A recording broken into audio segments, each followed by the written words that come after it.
গতকাল West Indies যেভাবে ছাগল সরাইন্যা মাইর দিছে জিম্বাবুয়েকে, এই ছাগল সরাইন্যা মাইর দেওয়ার পরে তাদের কিন্তু নেট রান রেট অনেক বেড়ে গেছে। কারণ জয়ের ব্যবধান ছিল অনেক, 107 রানের বিশাল বড় জয় পেয়েছে ওয়েস্ট ইন্ডিজ। আর এর ফলে কিন্তু ভারতের জন্য সো টাফ, অনেক বেশি ডিফিকাল্ট হয়ে যাচ্ছে আপনার সেমিফাইনালে যাওয়াটা। কেন? এটার সাথে ওইটার কি সম্পর্ক? হ্যাঁ আছে, সালে মানি লবণ পানি মানি আকুয়া সম্পর্ক আছে না, সেরকম একটা সম্পর্ক হয়ে গেছে। ওয়েস্ট ইন্ডিজের কালকের জয় ভারতকে আরও বেশি বিপাকে ফালাই দিছে, মনটা আসলে খারাপ হয়ে গেছে। এনিওয়ে, সাদাকে সাদা কালোকে কালো বলিব, সাদাকে কালো কালোকে সাদা বলিতে পারিব না, আর আইসক্রিম ব্যতীত কারো পা চাটিতে পারিব না। Hello viewers, it's me Rony bro, welcome to another new video. ভাই, ভারত বিশ্বকাপ থেকে অনেকখানি ছিটকে গেছে, এটাই বাস্তবতা, এটাই সত্যি কথা। ভারত যদি এখন ম্যাচ দুটোটা জিতার পরেও ভারত কনফার্ম না যে সেমিফাইনালে যাবে, কারণ ভারতের নেট রান রেটটা অনেক বেশি কম এবং সাউথ আফ্রিকা, ওয়েস্ট ইন্ডিজ তাদের নেট রান রেট অনেক বেশি। দেখেন, Bharat -3.8 net run rate, south Africa 3.8, আর ওয়েস্ট ইন্ডিজ কালকে এই ছাগল সরাইন্যা মাইর দেওয়ার পরে 5.3 নেট রান রেট, 5, অনেক বেশি।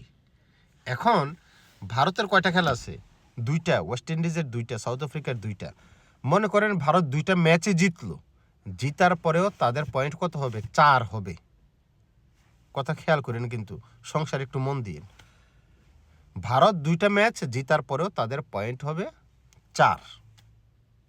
সাউথ আফ্রিকা তো আর একটা ম্যাচ তো নর্মালি জিতবে, তাহলে কত হবে?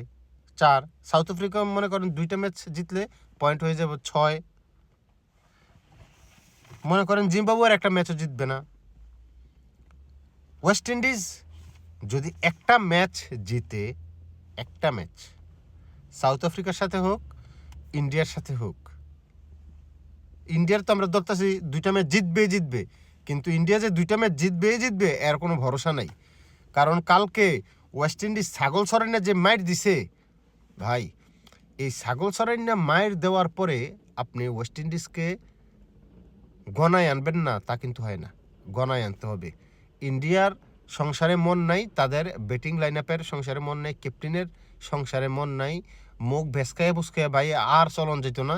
যায় খাইছেন, আপনি খাইয়া গেছেন কয়টা দিন মুখ ভেসকাইয়া, কিন্তু এখন আর এই ভেঞ্চি কাইটে আর কোনো লাভ নেই। এখন আপনার অধিনায়কত্বের পারফরমেন্সও করতে হবে, ব্যাটিংয়ের পারফরমেন্সও করতে হবে। অভিষেক শর্মা যতই বলুক যে উজ্জ্বল প্রতিভাবান, উজ্জ্বল নক্ষত্র, এটা খেলায় দেখাতে হবে। আপনি অভিষেক শর্মা 4 ম্যাচে রান করছে মাত্র 15 রান, 3টাতে করছে মুদি 0, আর যেটাতে 15 রান করছে ভাই, এটার কোনো ইনিংসে হয় নাই। এটা আউলা ধাউয়া ঘুরেছে, ব্যাটে বলে লাগে না টাগে না, কানেক্ট হয় নাই। ইন্টারন্যাশনাল মানের প্লেয়ার মনে হয় নাই ওই দিন অভিষেক শর্মাকে। আমি অভিষেক শর্মার অনেক প্রশংসা করি, কারণ অনেক রান করে, অনেক পিটায়। T20 সুলভ ব্যাটিংটা তার কাছ থেকে পাই, কিন্তু লাস্ট কয়টা ম্যাচে সে যেভাবে ঘুরাইতেছে ভাই, রান না করলেও আপনার খেলার ধরন মানুষের মন জয় করে ফেলে, যে কত সুন্দর স্টাইল খেলার। কিন্তু অভিষেক শর্মার দেখলাম যে ভাই কোনো স্টাইল নেই, কিচ্ছু নেই, জায়গায় দ্বারা ফুটওয়ার্ক নাই, মাথার হেড পজিশন আপনার ঠিক নাই, মাথা ঘুরে যায়, মাথা ফল করে, পা জায়গা মতো যায় না, জায়গায় দাঁড়ায় এমনি ঘুরে লিখার হয়। এরপরে এসে জায়গায় দাঁড়ায় গুলো যেহেতু হয় না, এবার ডাউন দিকে টাইতেছে, সমানে ডাউন দিকে টাইতেছে, বল ব্যাটে বলে লাগে না টাকে না। ব্যাট এবং বলের মধ্যে পার্থক্য 1 হাত। তো সেই জায়গায় কিছু আর বলার নাই। ওই যে মোহাম্মদ আমির যেরকম স্লগার বলে দিছে, আমিরে নিয়ে আমি বকাঝকা করছিলাম, এখন নিজের কাছে লজ্জা লাগতেছে, আমিরের কথা তো সত্যি হয়ে যেতেছে। মোহাম্মদ আমিরের কথাই এখন সত্য হয়ে যেতেছে ভাই, লজ্জায় কিছু করার নাই। এখন কথা হচ্ছে এই যেটা বলছিলাম, তো ওয়েস্ট ইন্ডিজের পারফরমেন্স ইন্ডিয়ার জন্য আশঙ্কাজনক। ইন্ডিয়া ওয়েস্ট ইন্ডিজের সাথে পারে কিনা সন্দেহ আছে, আবার ওয়েস্ট ইন্ডিজ সাউথ আফ্রিকাকে হারাই দেয় কিনা এটাও এখন আমার কাছে সন্দেহ আছে।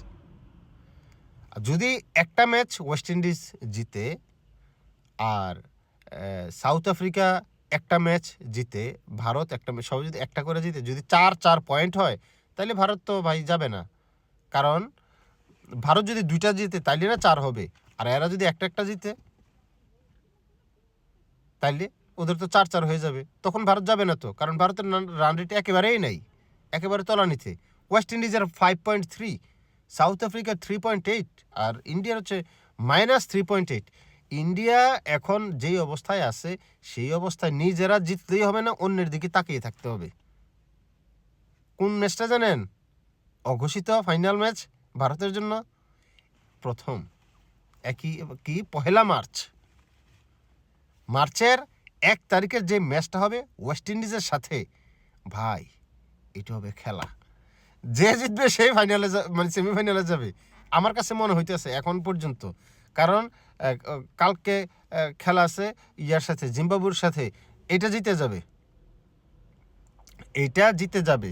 তারপরে এর মধ্যে আবার খেলা আছে ওয়েস্ট ইন্ডিজ আর সাউথ আফ্রিকা, রেজাল্ট হয়ে যাবে। কিন্তু ভারত কি করবে না করবে, ভারত যদি কালকে জিতে যায় জিম্বাবুয়ের সাথে, ভারত লাস্ট ম্যাচটা ভারতের জন্য অন্যরকম একটা ব্যবধানে জিততে হবে, বড় ব্যবধান, বিশাল 100 রানের ব্যবধানে জিততে হবে মিনিমাম, এরকম। আবার জিম্বাবুয়ের সাথেও 100 রানের ব্যবধানে মিনিমাম জিততে হবে, যদি আপনার নেট রান রেটটা আপনার সংসারে যদি মন আনতে চায়, নেট রান রেটটা যদি ঠিক করতে চায়, না হয় কিন্তু আপনার কাজ হবে না। দেওয়ানো হইয়া ফয়দা নাই, রাত্রে ঘুমাইতে পারি নাই। কালকে সাউথ আফ্রিকার ওয়েস্ট ইন্ডিজের ছাগল সরাই না মাইর দেখা মারতেছে জিম্বাবুরে, বুকে লাগতেছে আমার। আমি হ্যাঁ রে, ইন্ডিয়ার তো অবস্থা খারাপ হয়ে যাব। রাত্রে ঘুমাই না এই টেনশনে, চোখ টুক লাল হয়ে গেছে, চোখে ছানি পড়েছে, সারা অঙ্গে কালি, শুধু চোখে না, চোখের নিচে কালি পড়েছে, সারা অঙ্গে কালি। এই যে কালি কালি কালি কালি কালি মহাকালী, কালির পাশায় আগুন জ্বালি, এমন একটা অবস্থা হয়ে গেছে। কালকে আমার টেনশনে ঘুমোয় নাই। ভারত যদি বাদ হয় তাইলে পাবলিকে আমার ধুইয়া কিছু রাখবে না, আমি নিজেও কষ্ট পাবো, আর পাবলিকে তো আমার ধুইব, আমি জানি। এনিওয়ে, ম্যাচটা কালকে জিম্বাবুয়ের এগেনস্টে হলেও ভারত এই ম্যাচে অনেকখানি পিছিয়ে গেছে, কারণ তাদের রান রেট তো ওই যে 3.8 মাইনাস, আর হেরা রয়ে গেছে 5.3। এই জায়গাটাতে আসলে ভারত না খেললেও ভারত খেলার মধ্যে চলে আসে, এই হয়েছে অবস্থা। দেখা যাক কি হয়। দোয়া করেন ভাই, দোয়া করেন কোনো রকমে যদি ভারত যদি সেমিফাইনালে যাইতে পারে। লক্ষণ খুবই খারাপ, যাওয়ার সম্ভাবনা খুবই কমে গেছে এখন অনেক কমে গেছে, কারণ ওয়েস্ট ইন্ডিজের এই রান রেটটা একেবারে, ওয়েস্ট ইন্ডিজ যদি 4 পয়েন্ট হয়, ভারতের যদি 4 পয়েন্ট হয়, রান রেটে তো ওয়েস্ট ইন্ডিজ চলে যাবে, রান রেটে, ভারত যেতে পারবে না। দেখা যাক, সংসারে ভারতের মন আসুক, আর আপনারাও একটু সংসারে মন আনেন। পেজটাতে লাইক দিয়েন, ফলো দিয়েন, চ্যানেলটাতে একটু সাবস্ক্রাইব করেন।